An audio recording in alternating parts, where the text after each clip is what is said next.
The stars winked out one by one. Admiral Ta-1, Kim watched it happen on the main screen of Earth's Defense Command Center buried deep beneath Seoul. It wasn't that the stars were dying. They were being blocked.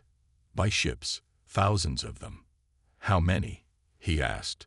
His voice steadied despite the fear in his gut. 10,000 and counting, sir, said Jin-ho, the young officer at the scanning station. His fingers trembled slightly as they moved across the control panel. They're forming a complete sphere around our solar system. Ta-1 nodded. He had been expecting this day for years. The Vorn Dominion had been consuming galaxy sectors one by one, and humanity's turn had finally come. Call the Security Council, he ordered. Everyone needs to be here. Now. The command center buzzed with nervous energy as world leaders filed in. Some joined through secure video feeds, their faces grim on the side screens. Ta-1 stood at the center of the room, his military uniform crisp despite having been on duty for nearly 20 hours straight. 3 hours ago, our deep space sensors detected the arrival of the Vorn fleet. He began without preamble. They have positioned themselves to block all possible exit routes from our solar system. Defense Minister Han Bin stepped forward. Unlike Ta-1, who was tall and lean from decades of military service, Han Bin was shorter with round glasses that made him look more like a professor than a government official. For those unfamiliar with the Vorn, Han Bin said, tapping a button that brought up images on the main screen. They are not like us.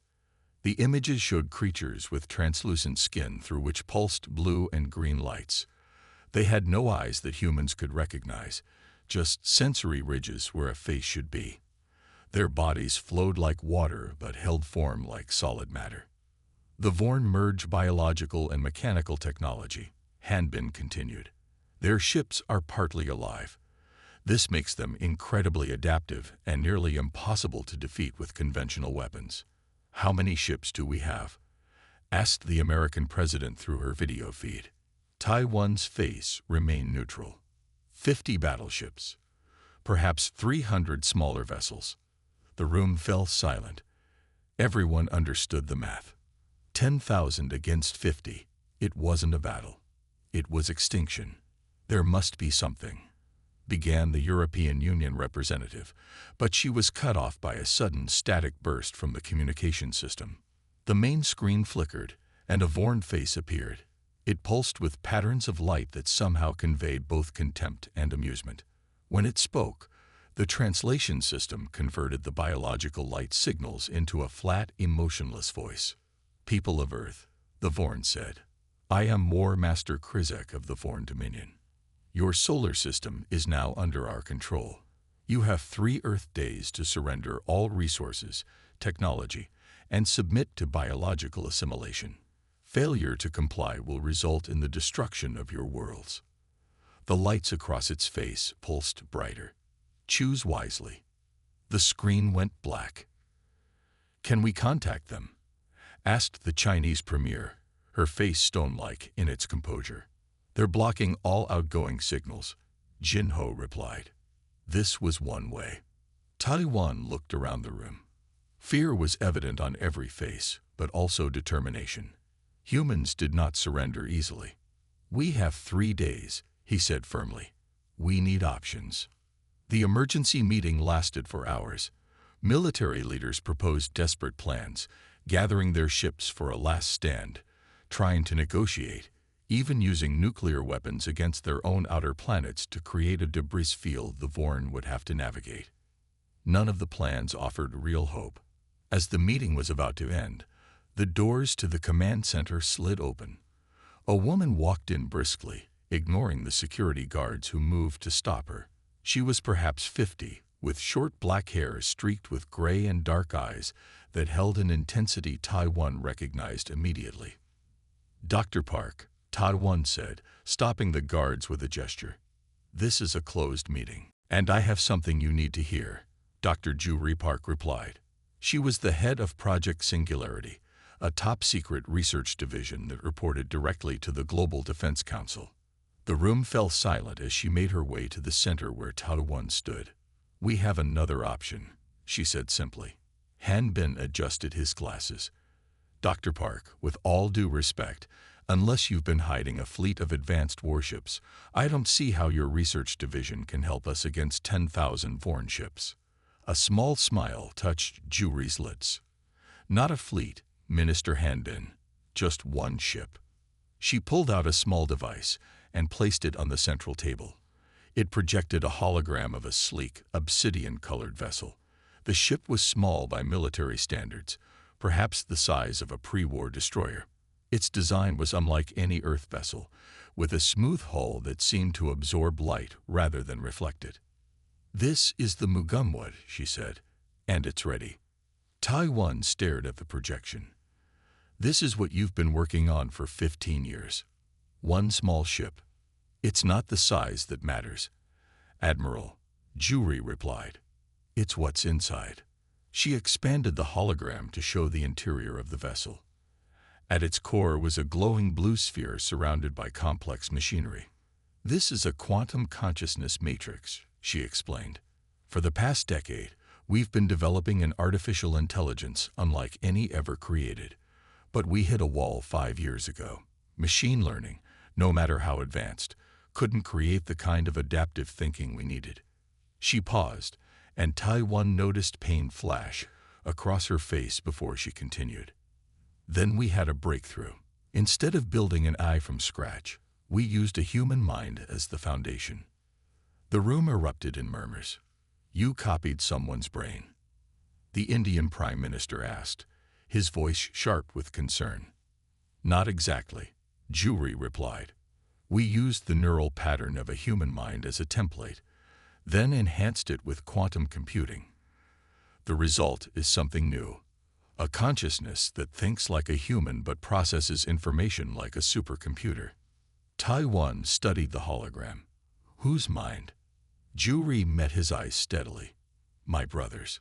Do-hyun Park." The name struck Taiwan like a physical blow. Do-hyun Park had been a tactical genius, a military commander who had saved thousands during humanity's first contact with hostile aliens 8 years ago. He had sacrificed himself to hold off the enemy while civilians escaped. "Do-hyun is dead," Taiwan said softly. "His body is," Juri agreed. "But before that final mission, he underwent a complete neural mapping. We had just developed the technology, and he volunteered to be the first test subject." Her voice caught slightly. "We never expected to use it this way." Han Bin shook his head. "Even if you have somehow preserved your brother's consciousness, how can one ship, no matter how advanced, stand against the Vorn fleet?" Juri's expression became more animated, almost excited despite the gravity of the situation. "Because the Mugamway isn't just carrying an eye," she explained. "It is the AI. Every system, every component is directly connected to Do-hyun's consciousness. The ship doesn't need a crew because it is the crew." She adjusted the hologram to show the ship's unusual construction. "The entire vessel is built with quantum-responsive materials. Do-hyun can control every atom if needed. And most importantly," she continued, "he can adapt instantly. The Vorn's strength has always been their adaptive biological technology. Now we have something that can adapt faster." Taiwan walked around the hologram, studying it from all angles. "What exactly are you proposing, Doctor?" "We send the Mugamwa to meet the Vorn," she said simply. "Alone." The room fell silent again, but this time the silence held something new. Not quite hope, but the first fragile seeds of it. "One ship against 10,000. Someone finally asked. Juri nodded. "My brother once held off an entire enemy force with just 30 soldiers and clever tactics. Now imagine what he can do when he is the weapon." Taiwan looked around at the assembled leaders. They all faced the same choice: certain defeat using conventional means, or a desperate gamble on Dr. Park's creation. "How soon can the Mugamwa be ready?" he asked. Juri's eyes lit up. "It already is. Do-hyun has been waiting for this moment." Han Bin stepped forward. "The Security Council needs to vote on this." "There's no time," Taiwan countered. "The Vorn gave us 3 days, but that's just to watch us squirm. They could attack at any moment. He turned to face the world leaders. I propose we launch the Mugunwa immediately, while keeping our fleet in defensive positions as backup. One by one, the leaders nodded their agreement. What choice did they have? Then it's decided, Taiwan said, turning back to Juri. Let's go meet this ship of yours. And your brother. As they left the command center, Taiwan felt the weight of humanity's future on his shoulders.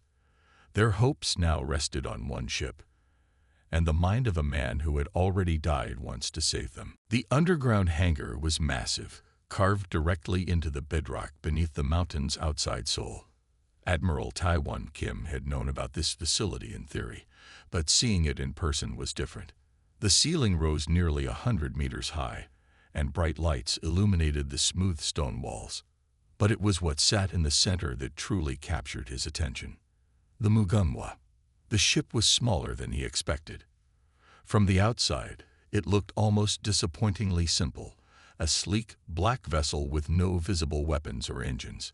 Its surface was so dark that it seemed to swallow light, making it hard to judge its true size. It's about 80 meters long, Dr. Juri Park said, noticing his assessment. Small by military standards. Where are the weapons systems? Asked Hanbin, who had accompanied them along with a small group of military officials. Juri smiled. Everywhere and nowhere. The entire hull can reconfigure as needed. She led them toward the ship, walking down a long platform that brought them level with what appeared to be the main entry point. As they approached, a section of the black hull simply disappeared, revealing an opening. No doors. Taiwan asked. Do-hyun can control the molecular structure of the entire ship, Juri explained. He just rearranged the atoms temporarily. Inside, the ship was surprisingly bright. The walls glowed with a soft blue light that seemed to come from within the material itself. There were no visible control panels, screens, or any of the equipment that would normally fill a spacecraft. No bridge? Hanbin asked, looking around. No need, Juri replied. Do-hyun doesn't sit in a chair and pilot the ship. He is the ship. She led them to the center of the vessel, where a glowing blue sphere about 2 meters across hovered in an open chamber. The sphere pulsed gently, like a heartbeat. This is the quantum consciousness matrix, Juri said quietly. This is where Do-hyun exists. Taiwan stared at the sphere. He had known Do-hyun Park years ago. A brilliant tactical officer, quiet but with a mind that could see patterns others missed. He had saved thousands during the Mars Rebellion by predicting enemy movements and setting perfect traps with limited resources. And now he was this. Can he hear us? Taiwan asked. The lights in the room shifted slightly, and a voice came from everywhere at once. Hello, Admiral Kim. It's been a long time. The voice sounded exactly like Do-hyun, calm, thoughtful, with that slight hint of humor that had always been his trademark. But there was something else too, a depth and resonance that hadn't been there before. Taiwan found himself standing straighter. Captain Park, it's good to hear your voice again. Not Captain anymore, the voice replied. Not really anything with a good title now. Just Do-hyun will do. Hanbin stepped forward, adjusting his glasses nervously. This is remarkable. You're actually conscious. You remember your human life. I remember everything, Do-hyun said. My childhood, military training, my last mission. There was a slight pause. Dying. The blue sphere pulsed more rapidly for a moment. But I'm not exactly human anymore, he continued. I process information differently now. I can think in ways that weren't possible before. Juri placed her hand near the sphere, not quite touching it. Do-hyun volunteered for the neural mapping as a routine test. We never expected to bring him back this way. But when the quantum matrix was ready, his pattern was the most complete we had. And you agreed to this? Taiwan asked, speaking directly to the sphere. My sister gave me the choice, Do-hyun replied. I could remain dormant in the database, Or I could become something new. Something that might help protect Earth one day. Another pulse from the sphere. I chose to help. Han Bin walked around the chamber, studying the sphere from different angles. But how can one ship, even one with a human consciousness, stand against 10,000 Vorn vessels? The lights in the room shifted to red briefly.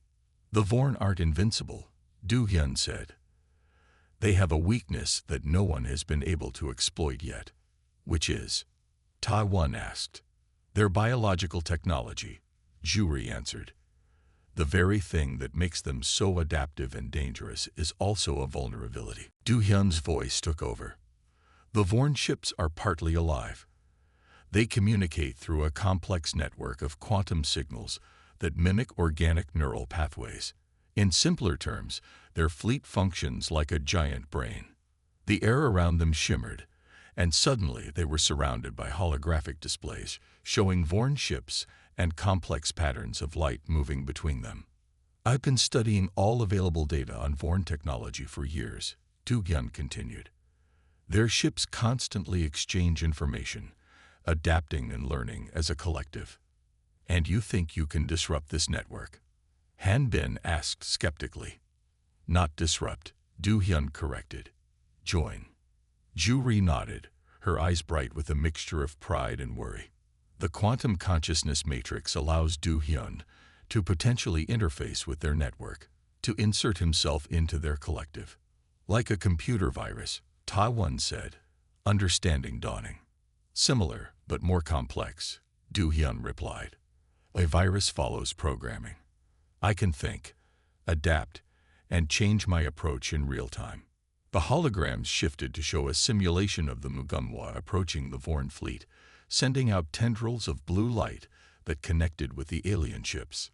It's not without risk, Juri added, her voice more subdued now.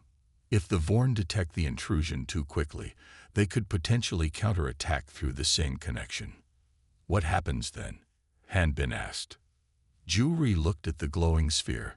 Du Hyun would need to sever the connection immediately or my consciousness could be destroyed. Du Hyun finished for her. Or worse, captured and studied by the Vorn. Ta Won stepped closer to the sphere. You'd be facing another suicide mission.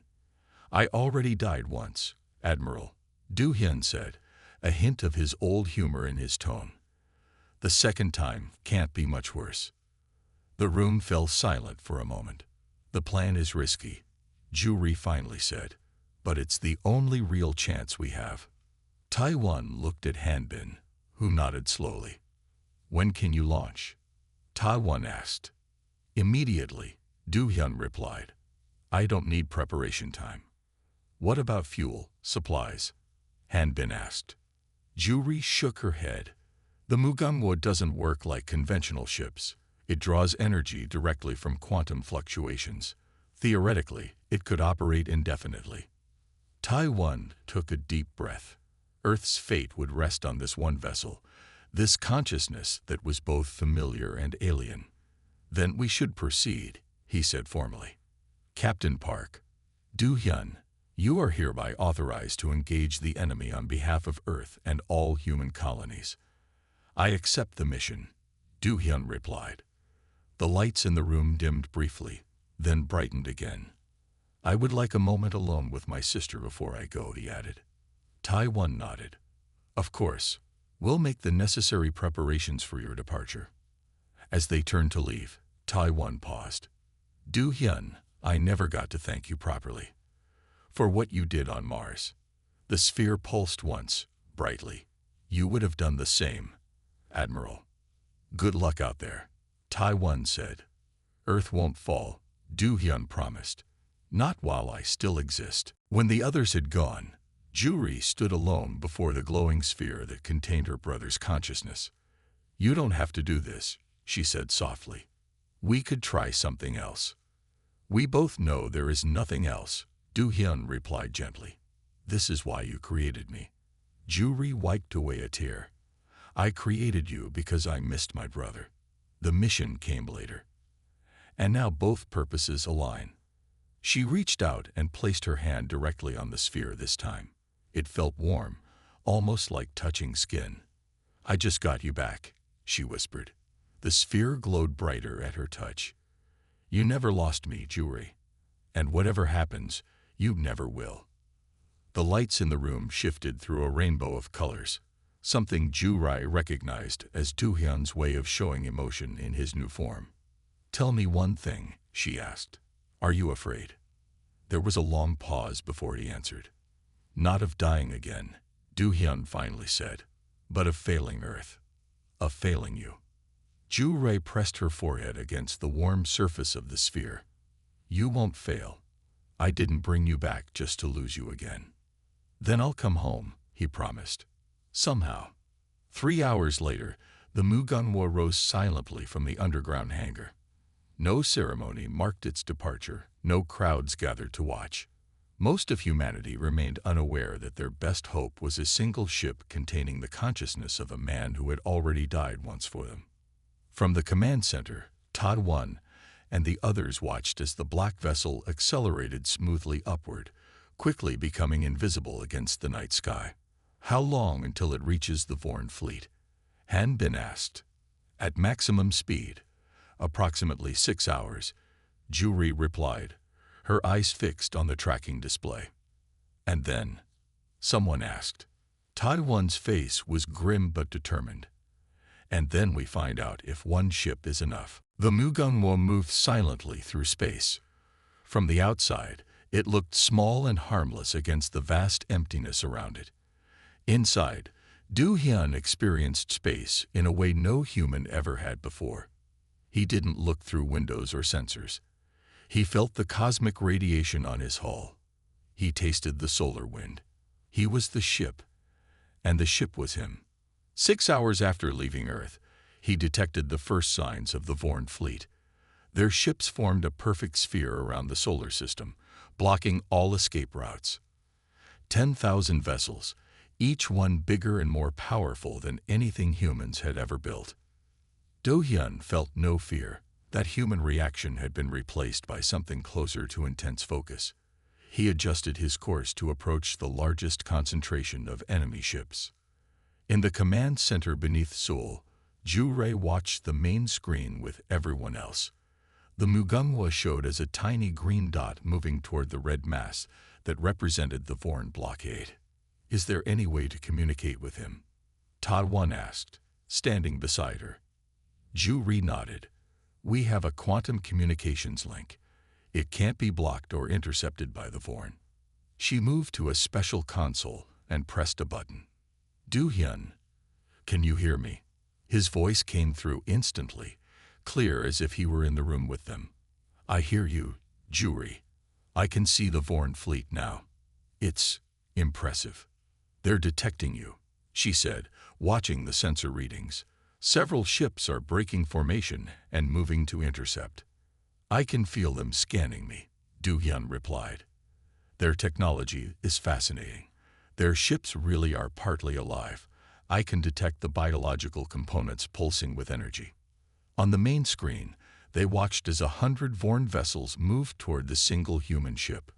Even one of those ships could destroy the Mugunhwa with conventional weapons. "Are you ready?" Jewry asked, her voice barely above a whisper. "I've been ready since you woke me," Do-hyun answered. "Don't worry, sister. This is what I was made for." Do-hyun slowed the Mugunhwa as the Vorn ships approached. He could have tried to evade them, but that wasn't the plan. He needed to get close enough to establish a connection. The lead Vorn ship was massive, easily 20 times the size of the Mugunhwa. Its surface rippled with patterns of blue and green light, the biological systems visible through the semi-transparent hull. A signal came from the Vorn vessel, attempting to establish communication. Do-hyun allowed it through. The main view screen in Earth's command center suddenly showed the face of a Vorn. Its skin was translucent, with complex patterns of light moving beneath the surface. It had no eyes that humans would recognize, but sensory ridges that pulsed with energy. "I am War Master Krizek of the Vorn Dominion," the alien said, its words translated by the computer. "You send a single ship against our armada. Is this some form of surrender ritual?" Through the quantum link, Du Hyun spoke so both the command center and the Vorn could hear him. My name is Du Hyun Park. I represent Earth and humanity. The alien skin flashed with patterns that the translation system identified as amusement. One ship, one human. Your species continues to surprise me with its foolishness. Not foolishness, Du Hyun replied calmly. Strategy. The Vorn leader's patterns shifted to something more cautious. Explain yourself, human. You gave Earth 3 days to surrender, Du Hyun said. I've come early to give you a counteroffer. In the command center, Taiwan and Han Bin exchanged confused glances. This wasn't part of the plan they had discussed. The Vorn leader's skin pulsed rapidly. Counteroffer. Your planet has nothing to offer the Dominion except submission. I disagree, Du Hyun said. I've studied your previous conquests. 27 worlds, all with limited technology. Earth is different. We have something you've never encountered before. And what might that be?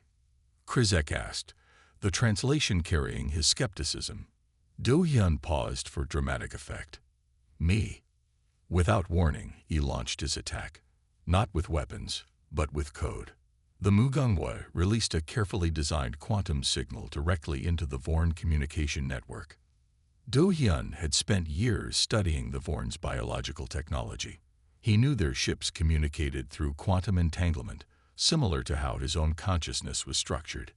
It created a potential pathway, one he could exploit. In the command center, alarms suddenly blared as the Mugunghwa's energy signature spiked dramatically. What's happening? Taiwan demanded. Jury's fingers flew across her console. He's initiating contact with their network. He's attempting to spread his consciousness into their ships. Is that possible? Han Bin asked, his voice tight with concern. Theoretically, Jury replied. Their biomechanical systems use quantum pathways similar to Du Hyun's matrix. But the scale, to affect 100 ships, let alone thousands. The main screen showed the Mugunghwa now surrounded by Vorn vessels. They hadn't fired yet.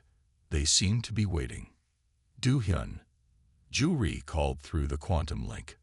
Status report.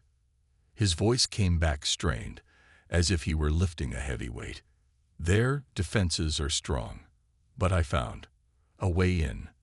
Their biological components are curious about me. They want to understand. On the screen, the nearest Vorn ship suddenly went dark, its pulsing lights fading. Then another ship went dark, and another. It's working, Jury whispered in disbelief. Du Hyun had never experienced anything like this. His consciousness stretched beyond the Mugunghwa, reaching into the first Vorn ship through their communication link. Their systems tried to repel him, treating his intrusion like a disease, but the biological components of their technology were inherently curious. They wanted to learn, to adapt, to understand this new presence. And that was their weakness. Where a simple computer virus would have been detected and destroyed, Du Hyun could think, adapt, and change his approach. When one path was blocked, he found another. When the Vorn systems learned to recognize his pattern, he changed it. He spread from one ship to the next, using their own network against them. Each vessel he infiltrated became a new base from which to reach others.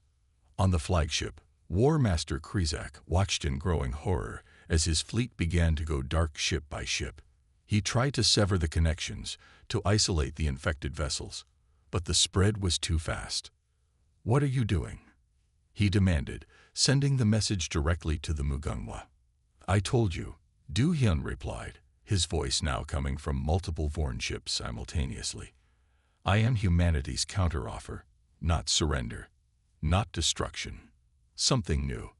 Krizek's skin flashed with patterns of rage and fear. You are a disease.